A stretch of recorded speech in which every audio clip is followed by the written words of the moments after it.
isiniif furmaata isinii ta'u tokko qabadhee ittiin isinii dhiyaadhe. Inninis appilikeeshinoota garaagaraatiif weebsaayitii garaagaraa gaafa fayyadamnu paaswordii keenya ittiin dagachuudhaan biizii tahaa jirra.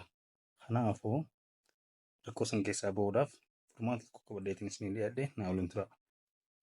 Salphatti kan arguu qabdan seetingii keessan keessa dhuftanii maal jettanii laallatan Google hajuu irra oloofuudhaan haala kanaa iddoo tana argattanii ergasii haala kanaan gaa manage your Google account hajuu kana gattuutanii ergasii irrachi oofuudhaan security hajuu kana gattuutanii ergasii gaa hordoftoota qiyyaa haala kanaan ol harkifattanii ergasii paasword manager hajuu kana yeroo tokko gizii gattuutan haala kanaan isinii dhufa.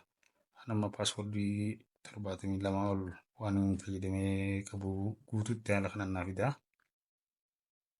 Isin gaa kadhabdan FB ta'us Google ta'us Facebook ta'us haala kanaan baafachuu dandeessan. Amma fakkeenyaaf blockchain kana yoon banee cheeggachuu barbaade haala kanaan naa dhufa. Paaswordiin kiyyaa fi iimeelii kiyyaa haala kanaan iddoo ijaatan gizeen gattu ka'e daarektii naa banaa jechuudha hordoftoota qiyya. Haala kanaan gaa ammas tokko isinii dabalaa yeroo tokko kanuu gizeen gattu ka'e appilikeeshinoon paaswordii isaan beenisan dagaddisan haala kanaan naa dhufa. Yoon ijaatan naa tuqe paaswordiin kiyya daarektii dhufa jechuudha.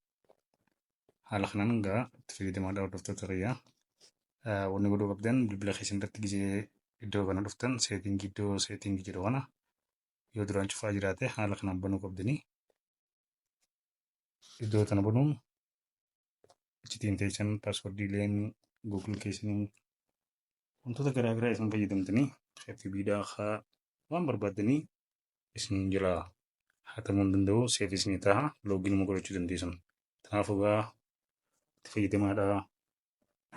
Namoonni biraatis akka irraa fayyadamu like, share, follow nu godhuus hin dagatinaadha. Turtii gaarii.